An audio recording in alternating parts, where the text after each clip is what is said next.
Como parte de su labor de fiscalización y control político, el Congreso de la República, a través de su Comisión de Pueblos Andinos, convocó a autoridades, a ministros y a la empresa Petroperú para que den cuenta aquí en el Parlamento de qué medidas se han adoptado ante el derrame de petróleo en nuestra Amazonía. Hoy hemos invitado al congresista Eduardo Nayab y además al viceministro de Gestión Ambiental Mariano Castro. Ellos estuvieron presentes en la reunión de este grupo de trabajo parlamentario y hoy nos cuentan los detalles de la misma. Bienvenidos a Escaño 131. Regresamos en breve con el programa.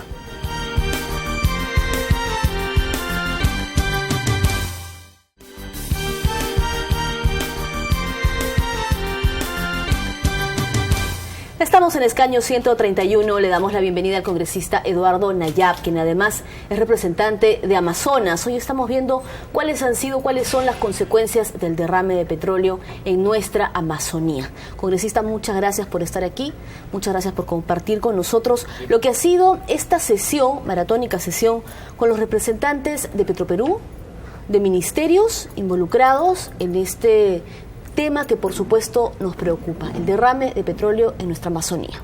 ¿Quedó satisfecho usted de esta presentación? Gracias. Primero que nada, saludar el esfuerzo que hizo la presidenta de la Comisión de Pueblos Andinos para convocar a las autoridades el 1 de marzo para poder tocar este tema que realmente es preocupante.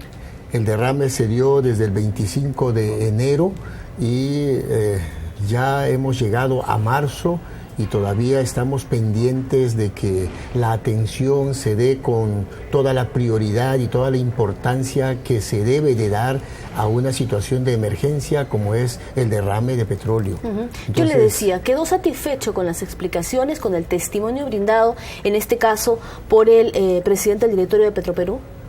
En parte sí, en parte todavía no. Yo quiero decirle que en la sesión se pudo ver muy claramente la diferencia entre la posición del Ejecutivo a través de los dos ministros que estuvieron allí y la presencia del señor presidente del directorio de Petroperú, que tangencialmente, o sea, visiblemente tenía una posición en algunos aspectos contraria a lo que se estaba planteando por parte de los señores ministros. Y por otro lado también tuvimos dos representantes de las comunidades afectadas. Estuvo el señor alcalde distrital y estuvo una directora de un centro educativo que también está dentro del territorio afectado, y ellos son testigos presenciales. Pero por otro lado también estuve yo, que he estado allá, estuve casi 10 días en el lugar de los hechos, coordinando con mis hermanos indígenas. ¿Qué es lo que encontró? ¿Cómo encontró a las personas, las comunidades nativas que viven allá, que por supuesto han sido las principalmente afectadas? Ya, encontramos primero un asombro de poder conocer en primera instancia lo que es el crudo. Muchos no conocíamos el crudo, porque pues sabemos que por esos tubos pasa el crudo, pasa el petróleo, pero una cosa es ver el crudo derramado allí, soportar esos olores tan terriblemente penetrantes. Exacto. Y muchas de los habitantes de las comunidades, por no tener información, ellos se acercaron y tocaron el crudo. Y luego, inclusive, cuando se ofreció pagar para la recolección del petróleo derramado, muchos se lanzaron a recoger con sus propias manos, utilizando... Porque no sabían. No sabían, no había las información. Los Entonces, todo eso nos ha causado un impacto negativo, porque después se sintieron mal, hubo desmayos, hubo personas muy afectadas y entonces se retiraron porque pues se asustaron. Y entonces todo eso nos ha causado a nosotros una impresión muy negativa. La quebrada de Mayo fue la que en primera instancia quedó afectada. Es correcto. El derrame, yo fui al lugar de los hechos. El derrame está muy cerca, digamos que unos 20, 25 metros por donde pasa la quebrada. Entonces fui muy fácil, pues, por la pendiente del terreno, que el derrame de una vez se encauzara por la quebrada Inayo. Ahora, yo sí quiero explicar el caso del derrame, porque quiero que se entienda, cuando se da el derrame es un día de sol y han habido varios días de sol seguidos y pareciera como que eso permitió que no se notara el derrame y se hizo sentir como que no tenía grandes proporciones y que no iba a tener mucha afectación. ¿En qué sentido? Porque resulta que cuando toda la tierra está seca, absorbe las hojas de árboles que hay por ahí, el pasto que hay allí, y entonces se pudo inclusive poner barreras para que se detuviera el derrame que va caminando. Pero resulta que 2 o 3 días después del derrame vienen las lluvias tan torrenciales que barre, casi que lava el petróleo que estaba acumulado y lo lleva hasta el río Chiriaco. Y el río Chiriaco es el río donde viven de ese río muchísimas comunidades, mucha población. Utilizan por supuesto, esas aguas. Claro. Se utiliza el río para viajar en canoa, en pequepeque o caminando a la orilla del río, porque esa es la forma de vida de los pueblos indígenas. Claro que sí, allí se pesca, allí se lava la ropa, allí se nada, allí se hacen toda la vida de los pueblos indígenas. ¿Dónde desemboca? ¿Hacia dónde desemboca Chiriaco? Chiriaco, primero, la quebrada Inayo desemboca en el río Chiriaco y el río Chiriaco desemboca en el río Marañón. Es decir, que todo eso quedó contaminado. Por supuesto que se contaminó. Y siguió. Y hasta este momento, todavía la contaminación, la impregnación del petróleo a la orilla del río y de los ríos ya es visible. Usted está diciendo que en esos días se pudo haber un caso de negligencia, porque se pudo contener que el derrame continúe por los afluentes que usted está mencionando. Por supuesto, yo le digo con mucha claridad que Petroperú no estuvo preparado como institución, como empresa, para atender una emergencia de esta naturaleza. Bueno, ya hemos escuchado que han aceptado que son 14 años que no se le hace mantenimiento a las tuberías, como lo advirtió la OEFA, ¿no? Bueno, pero aparte de eso, mire, una cosa es el mantenimiento del tubo, otra cosa es cuando se derrama, si ellos estuvieran preparados para entrar en acción inmediatamente y tuvieran mecanismos como para evitar que eso se propague y corra hacia los ríos, lo hubieran hecho rápido. Contingencias, claro, ¿no? Se demoraron demasiado para Faltó actuar. Respuesta inmediata. Faltó respuesta inmediata.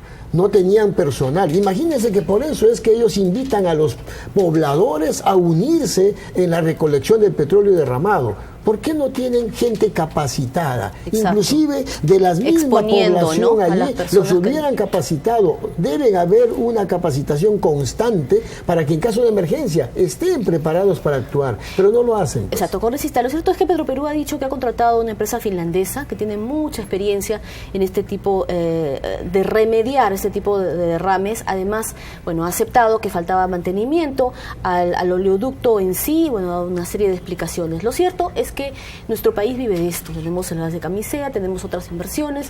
Petroperú va a continuar trabajando.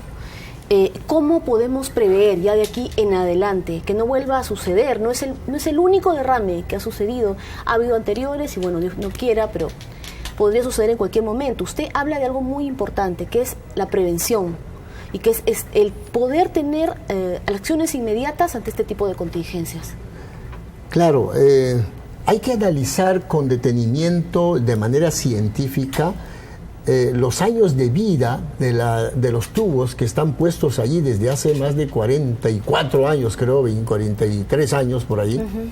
Entonces, si la vida útil de esa tubería ya se sobrepasó, entonces hay que exigir a Petroperú que cambie los tubos, porque si no, van a estar actuando cada vez que haya derrames. Y eso no nos conviene porque van a seguir contaminando diferentes territorios. Usted presentó una denuncia penal. No podemos esperar a actuar después de los hechos. Yo creo que hay que adelantarnos a los hechos. Por supuesto, yo quiero decirle que reconociendo que esto es un delito ecológico, yo presenté la denuncia, le escribí al señor fiscal de la Nación y le dije, esto es un delito y usted debe actuar de oficio. Y yo espero darle seguimiento a esa denuncia porque esto no puede quedar así. Aparte de la remediación, el pueblo indígena va a luchar por una indemnización porque esto no se puede dejar así como que no pasó nada, porque realmente ha habido un delito ecológico de grandes proporciones. ¿Qué tipo de indemnización le corresponde para usted? Porque ha sido afectado todo un pueblo, comunidades nativas, y además también ha habido afectación individual, personal. Por supuesto, mire, allí si vemos, si analizamos el derrame, vamos a tener que pensar en todo lo que es un delito, ¿verdad?, de grandes proporciones, en lo social, en lo económico, en lo psicológico. Hay gente afectada allí. O sea, la indemnización tiene que incluir todo eso. No es solamente para las personas que están ahí cerca y tienen sus chacras, no, sino que todo ese territorio y a través de la contaminación llevada por los ríos quedan afectados muchos pueblos. Imagínense que yo estuve presente cuando algunos pescadores que viven de esto fueron al río, lograron pescar, pero cuando los trajeron están llenos de petróleo. Imagínense. ¿Quién los va a comprar? Nadie quiere comer esos peces. Ahora, y la gente que vive allí, que viaja en canoas, repito, que viaja por las orillas de los ríos, no pueden ya usar las orillas de los ríos porque está totalmente contaminado. Eso está bañado de petróleo. Ahora, han demorado mucho tiempo en contratar una empresa especializada. ¿Lo va a remediar esta empresa? Yo sé que esta empresa finlandesa tiene el prestigio, dice, de tener experiencia, de haber trabajado en otros casos similares. Bien, vamos a estar fiscalizando, vamos a estar mirando de qué manera y cómo trabajan, porque realmente el trabajo es muy largo y no creemos que debemos mirar así como pensando que esto no es nada. A propósito, Petroperú ha dicho en qué va a consistir el trabajo de esta empresa. No, porque realmente hasta el anuncio del día martes, en la sesión de la comisión, hasta allí supimos que se estaba contratando una empresa, porque antes de eso no había nada. Y no había nada, no solamente en la empresa que va a limpiar, sino que no había presencia tampoco de apoyo para las comunidades afectadas. Pero Petroperú dijo que se les ha compensado, que ya se les ha empezado a compensar. Bueno, eso también lo vamos a lograr, pero en este momento es necesario atender a los pueblos proveyendo alimentos, llevando agua, llevando medicamentos, y eso era urgente casi que desde el día que empezó el derrame, y se ha demorado un mes para llegar. ¿A quién le corresponde continuar con este trabajo, como usted dice, en varios rubros, ¿no? Sector social, salud? Ya, mire, se han declarado ya a estas alturas dos emergencias, emergencia sanitaria y emergencia ambiental. El Ministerio de Salud ha estado llegando, está llevando agua para analizar si esto está apta para consumo humano, está llevando medicamentos, está llevando médicos especialistas en dermatología para atender los casos de personas enfermas. Yo creo que eso es una acción buena que aplaudimos y que vamos a estar utilizando para consultas médicas y todo. ¿No? Exacto. Ahora, en cuanto a lo que es provisión de agua, de alimentos, eso también se va a coordinar con el alcalde del distrito, el profesor Otoniel Danducho. Él vino a Lima para gestionar esas ayudas, así es que yo creo que ahora se están organizando para que estas ayudas se hagan efectivas precisamente a las personas más necesitadas. Es decir, esta presencia del Estado y de otras instituciones, todas las que quieran, debe ser permanente y no solamente de un modo paliativo, ¿no? No queremos que esto sea presencia de 15 días, de un mes, porque hay que darle seguimiento. Mire, los estudiantes van a regresar a clases y por ese río van a viajar.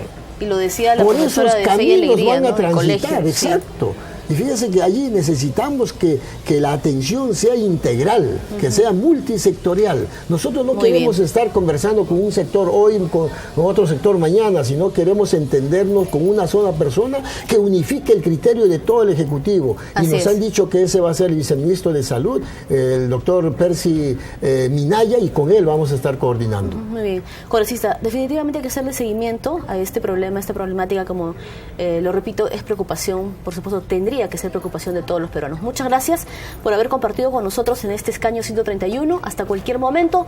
Y bueno, yo tengo que ir a una breve pausa, pero regresamos con nuestro segundo invitado.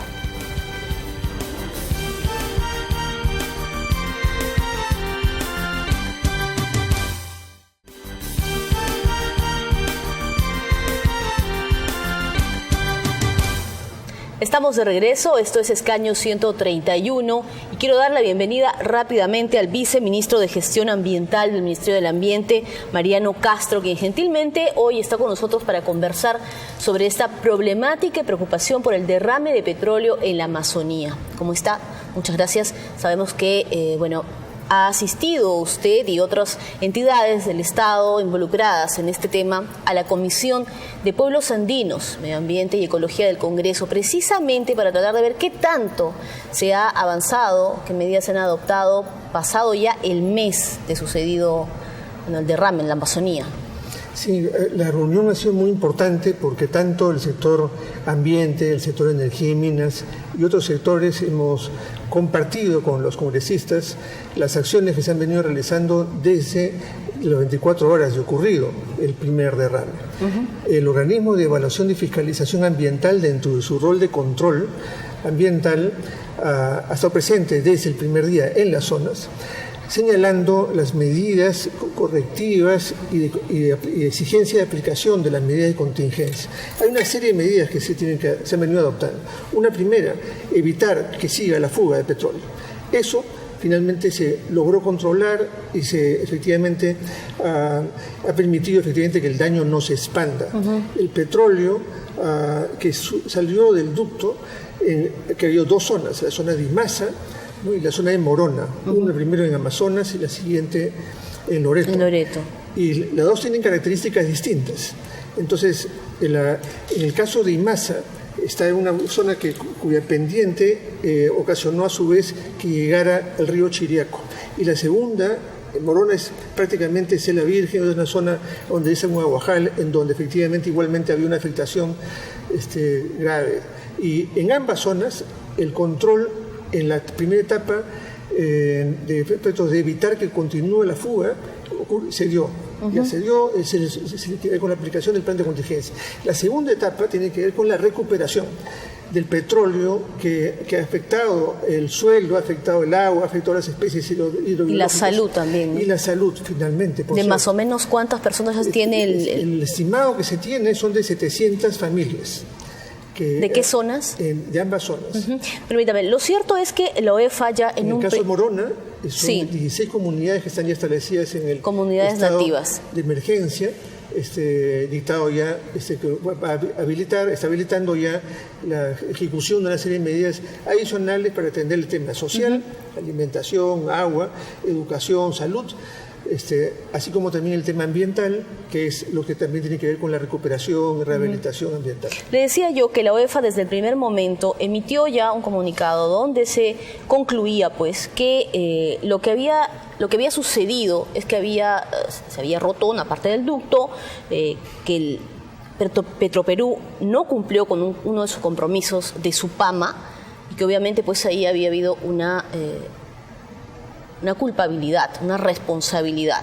Ahora, lo que hemos escuchado en esta comisión, donde han asistido todos los involucrados, incluso también el presidente ejecutivo de Petroperú, es que se ha aceptado de que el Smart Pig, o este instrumento, esta herramienta, que debía verificar cómo está funcionando el ducto, el oleoducto en general, no se realizó durante 14 años. ¿Qué pasó entonces? Sí, efectivamente, hay que tener en cuenta de que Petroperú tiene, para el manejo del ducto, instrumentos de gestión ambiental, un programa de gestión y manejo ambiental que es supervisado permanentemente por el organismo de evaluación y fiscalización ambiental que recientemente ha asumido esa responsabilidad.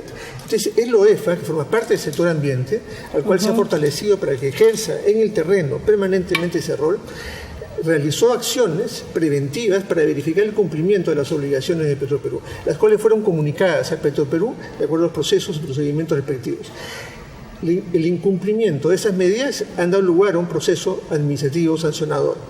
Y efectivamente ya se ha señalado de que entre otras labores preventivas y de manejo adecuado del traslado de petróleo a través del ducto, está también la verificación a través del Smart Pig, que es un mecanismo que permite detectar las condiciones en que se encuentra el ducto, y que el estándar exigido es que se realice cada 5 años.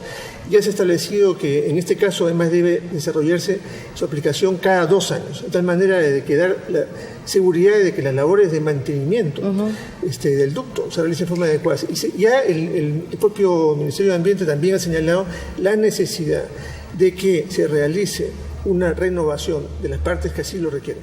Pero ¿qué dice el Ministerio del Ambiente si la OEFA dice que Petroperú no cumplió con dar mantenimiento preventivo a los tramos 1, 2 y tampoco al ramal norte del oleoducto? Y ahora se tiene esta información en la que se dice que este mecanismo, este MACPIC, tampoco verificó las condiciones del oleoducto. Le reitero la pregunta, ¿no? ¿Cuáles van a ser las sanciones? ¿No? Si OEFA o Sinermi ya habían advertido y no pasó nada, ¿no? No, justamente, sí pasó. Las medidas, procesos sancionadores debido a los incumplimientos ya se han dado hacia Petroperú. OEFA ha comunicado eso ya, inclusive el año pasado, y este año nuevamente ha ratificado. Y hay procesos, medidas correctivas, hay medidas cautelares que se han dictado justamente el día de ayer también para atender el tema de salud y procesos administrativos sancionadores en marcha. Es decir, sí está pasando y se está produciendo un cambio. Es decir, antes probablemente la presencia fiscalizadora y control no se hubiese dado de la manera como hoy día se está dando debido a los cambios adoptados. En este Congreso se ha aprobado, por ejemplo, la Ley 30.011, que establece con claridad mayores y mejores capacidades de fiscalización ambiental a cargo de la OEFA. Está el aporte por regulación que ha permitido la presencia en el terreno concreta. ¿OEFA tiene capacidad sancionadora? Sí, claro. ¿Se va a sancionar a Petroperú con estas 15.000 UIT que dijo el ministro del Ambiente? Que el proceso administrativo sancionador podrá determinar. Es probable que se llegue efectivamente a los 15.000 UIT, que son equivalentes a 60 millones de soles. Lo que nos interesa es, primero, que haya claridad, es decir, la regulación ambiental tiene un eje disuasivo.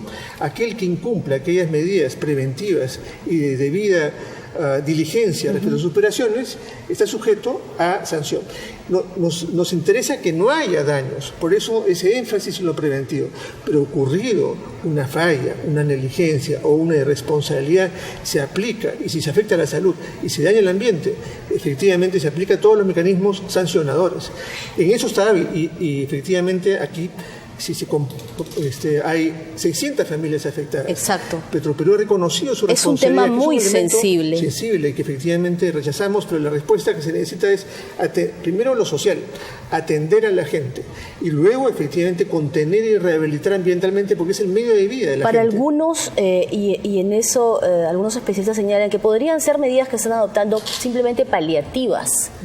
Y no este mecanismo, este procedimiento que usted está explicando, que ya es un procedimiento administrativo, que de repente para el integrante el miembro de una comunidad nativa afectado, pues no le va a parecer que sus demandas están siendo escuchadas y sus problemas solucionados, ¿no? Con el menor tiempo posible, ¿no? No, sí, y claro, se siente aún afectado. Por supuesto. Por ejemplo, la representante de la escuela, ¿no? de Chiriaco, que afecta totalmente, exacto. Claro que sí. Entonces, el Ministerio de Educación, hemos estado además justamente el día de ayer en una última reunión multisectorial, el viceministro de Educación afirmó de que el día 14 estar segura del inicio de esos colegios y se va a acompañar ese proceso en materia no solamente de la seguridad propio del inicio de la clase, sino a su vez también como los niños usan el río para su recreación, es necesario que estén claramente informados respecto a las condiciones y que toda aquella traza, petróleo que pueda afectar su salud sea adecuadamente retirado. Hay zonas prioritarias en este lugar de afectación y una primera zona es aquella donde están expuestos niños. A su vez también la labor de SUNAFIL. SUNAFIL igualmente está controlando efectos y ha estado en la zona de tal manera de identificar aquellas prácticas que puedan implicar, sea directo o indirectamente, la recuperación y el uso de niños. Y en ese sentido se está igualmente comunicando lo necesario. Entonces quiero destacar de que la prioridad, ¿no es cierto?, en este caso es salud de las personas, de los niños y niñas, y asegurar de que las condiciones de vida estén adecuadamente salvaguardadas. Sí. Y en ese sentido, por ejemplo, el Instituto de Investigación de la Amazonía Peruana, el IAP, que también es otro organismo adscrito al Ministerio del Ambiente, al sector ambiente, antes, durante y después está realizando acciones directas con las comunidades, de tiempo antes, y con la emergencia se redobla, de tal manera de que se establezcan, por ejemplo, piscigranjas, ¿no? Se van a donar alevinos, de tal manera de que... Alternativos a lo que ya perdieron, ¿no? Así es. Se habló de indemnización. El presidente del directorio de Petroperú habló de que estas comunidades han sido compensadas, pero no ha dicho con cuánto, sí, ni a cuánto ascienden las indemnizaciones. Esto ha dicho que lo va a informar por escrito a la comisión. ¿Pero quiere decir que se ha hecho efectivas ya? Sí, hay que tener en cuenta que en eso hay responsabilidades de diverso tipo, ¿no? La responsabilidad administrativa, ambiental, ¿no es cierto?, que conduce a la recuperación del ambiente y a la identificación de sanciones. La indemnización que puede ocurrir, que efectivamente en este caso además la propia empresa Petroperú ha reconocido la responsabilidad de su elemento central en todo su proceso indemnizatorio, igualmente podrá darse lugar. Y luego la responsabilidad penal igualmente si se comprueba que ha habido un dolo o una situación que está tipificada en el Código Penal. Cada uno de esos mecanismos están abiertos, pero lo que les interesa y están activados además. Y están activados. En marcha, quiere decir. Y iniciaciones de investigación. La Fiscalía ya ha abierto el proceso por delito ambiental o no lo va a hacer? Entiendo que la Fiscalía ha iniciado ya las primeras acciones de investigación orientadas a determinar si es que se amerita o no una acción penal, pero las acciones administrativas ambientales están a cargo iniciadas de la EFA desde el primer día. Viceministro, y ya para terminar, porque estamos ya en la parte final del programa, decirle, bueno, las cosas están así y acá, se ha puesto manos a la obra, pero de aquí en adelante nuestro país es de exploración minera, tenemos el gas de camisea también, no es el primer derrame ni segundo derrame que ha ocurrido, tenemos en la historia más derrames.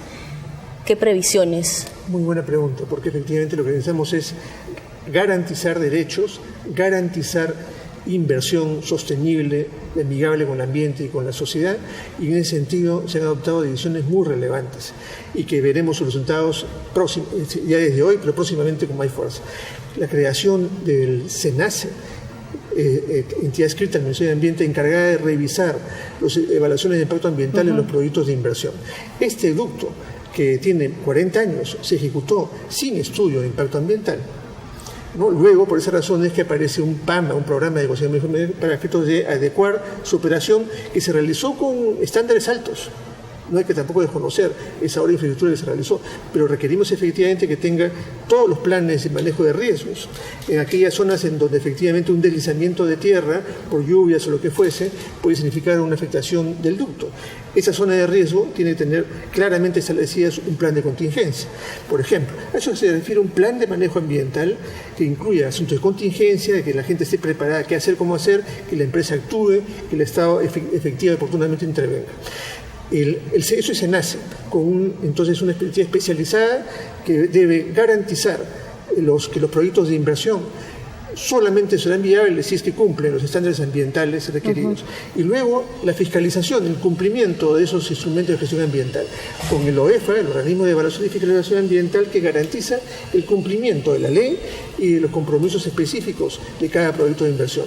Las medidas que se han adoptado en ese sentido garantizan, están en la línea de lo que es un desempeño ambiental de un Estado responsable, una sociedad efectivamente que quiere desarrollar, quiere generar empleo, pero sin daño ambiental, claro, sino cuidando los aspectos sociales, de salud y ambientales.